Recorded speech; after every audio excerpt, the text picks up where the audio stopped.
જય માતાજી બધાને. કેમ બધા આનંદમાં? આનંદમાં થશો ભાઈ. નવરાત્રા ચાલે છે, માની ભક્તિ કરતા હશો, આનંદ કરતા હશો. મિત્રો, આજના સોશિયલ જમાનાના આ દોરમાં આપણે ઘણા બધા વિડીયા જોતા હોઈએ. ભાઈઓના ઝઘડા, મિલકત માટે, પૈસા માટે, મકાન માટે, ખેતર માટે. અને જૂના જમાનામાં એવા થતા આયા.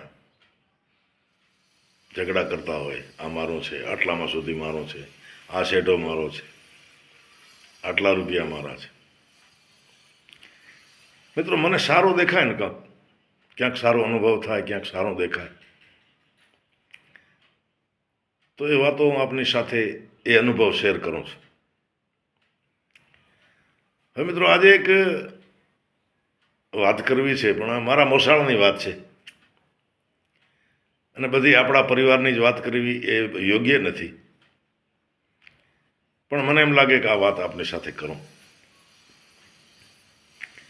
મિત્રો, મારા મામાના દીકરા છે, રામદાન નામ છે. મારું બાળ સાંતલપુર તાલુકાના બાબરા ગામમાં. એમણે વર્ષો પહેલા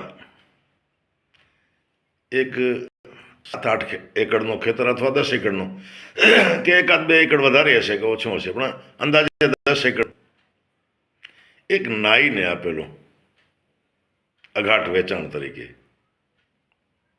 હવે એ વખતે તો એટલી બધી કિંમતે નહીં, કોઈ 40-50 હજાર અથવા તો લાખની આજુબાજુ ખેતર આપ્યું હશે. હવે મિત્રો, નાઈનો ગામમાં એક જ ઘર, અને એ પણ ધંધા અર્થે બારે રે, ગાંધીધામ બાજુની. અને એ ખેતરમાં ભારતમાલા રોડ છે, કંઈક લાઈનો છે, થાંભલા છે, એવા નીકળ્યા. અને એ ખેતરના કપાત, જે ખેતર કપાણો, એમાં 15 લાખ રૂપિયા, 15 લાખ, 10 લાખથી ઉપર ને 15 લાખથી નીચે એ આ રામદાનના એકાઉન્ટમાં જમા થયા. જમા કેમ થયા? કે ખેતર જે છે હજી રામદાનના નામે બોલે. અને મિત્રો, અત્યારે ત્યાં જમીનના ભાવ 13 લાખ રૂપિયા એકડના ભાવ ચાલે છે, કારણ કે સોલાર કંપનીઓ આવી, જમીનના ભાવ વધ્યા. મિત્રો, રામદાને એ નાઈ છોકરાને, નાઈનું નામ લાલો તો અત્યારે યાદ નથી, એના છોકરાને ફોન કરીને કહ્યું, ભાઈ તારા પૈસા મારા એકાઉન્ટમાં આવ્યા છે, લઈ જા ને ભાઈ, અને મારી સાથે હાલ તો તને આનો દસ્તાવેજ કરી દઉં, જમીન હજી મારા નામે બોલે છે. મિત્રો, મને એટલું બધું સારું લાગ્યું. ઓહો, જગતમાં આવાય માણસો પડ્યા છે.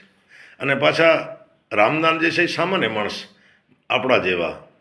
જમીન ખરી એમની પાસે, જમીનની મિલકત ગણીએ છે, 60-70 એકડ જમીન.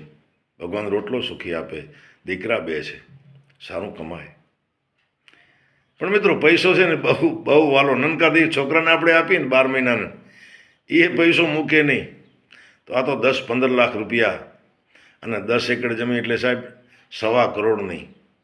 અને સામેથી એને કહેવું કે મારી સાથે હાલ તો તને દસ્તાવેજ કરી દઉં. અને પાછો નાઈ કેવો, એ કે હમણાં મને ટાઈમ નથી, પછી અનુકૂળતાએ આવીશ કવિરાજ, દસ્તાવેજ કરી દેજો. મિત્રો, મને એમ થાય કે ભાઈ 1 રૂપિયા માટે, શેઢા માટે ભાઈને મારી નાખે, ભાઈને ઘાયલ કરે, ભાઈ કોર્ટોના ધક્કા ખાતા હોય. આ તો એક નાઈ અને એક ચારણ. મિત્રો, આ વાત નાની નથી હો, ખરેખર સમજવા જેવી છે.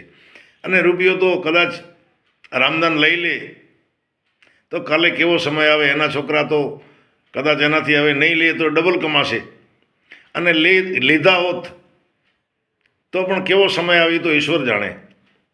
અને નાઈનો એમનો માલે રાખત. પણ મિત્રો, ઈમાનદારી છે ને, આને ઈમાનદારી કહેવાય. પણ ઈમાનદારીની અમુક હદ હોય. હું માનો ત્યાં સુધી આ હદ ઉપરની ઈમાનદારી છે. મિત્રો, તમારી આજુબાજુ ક્યાંય આવું બનેલું, ક્યાંય તમે સાંભળેલું?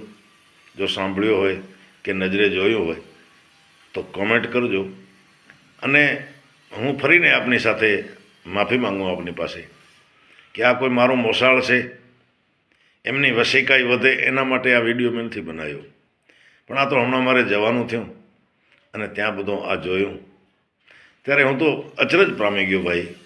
આ જમાનામાં હળાહળ કળયુગમાં આ જમીનોના ભાવ, અને એક ઘરવાળો નાઈ અને પાછો એ ગામમાં નથી રહેતો, એ બારે રહે. સાહેબ એને ફોન કરીને કહું તું રૂપિયા લઈ જા અને સમય હોય તો આવ, આપણે ઓફિસે આલીએ, હું તને દસ્તાવેજ કરી દઉં. અને સામેવાળો એમ કહે કે હમણાં મને ટાઈમ નથી, કવિરાજ નિરાંતે આવીશ ત્યારે દસ્તાવેજ કરી દીધું. મિત્રો, આ વાત નાની નથી હો, બહુ મોટી વાત છે. તો હવે વધારે આ બાબતમાં હું વખાણ કરતો નથી, કારણ કે વખાણ કરતા માણસ જરાક અને અંદરથી એવું થાય કે મારા પરિવાર છે કે મારા સગા છે, એટલે આવું વખાણ હવે આટલા માપના જ કરું છું, વધારે નથી કરતો. અને પાછા એ જ ગામમાં મેં એવા કેટલાય જોયા જે કોકના પૈસા દબાવી નહીં બેઠા હશે, એવાય હશે ભાઈ. પણ સંતોષ છે ને, સંતોષી નર સદા સુખી. બે પક્ષે સંતોષ, નાઈને પણ સંતોષ અને આ કવિરાજ રામધનને પણ સંતોષ. મિત્રો, તમે જોજો એમની પેઢીઓ છે ને, બે પક્ષની પેઢીઓ બહુ સુંદર રીતે જીવન જીવશે, એની આ ગેરંટી છે. કારણ કે ઈશ્વર છે ને, ઈશ્વર આ બધું જોતું હોય છે. તો મિત્રો, આ વાત કેવી લાગી શેર કરજો, કમેન્ટ કરજો, મારી ચેનલને સબસ્ક્રાઈબ કરજો. જય માતાજી.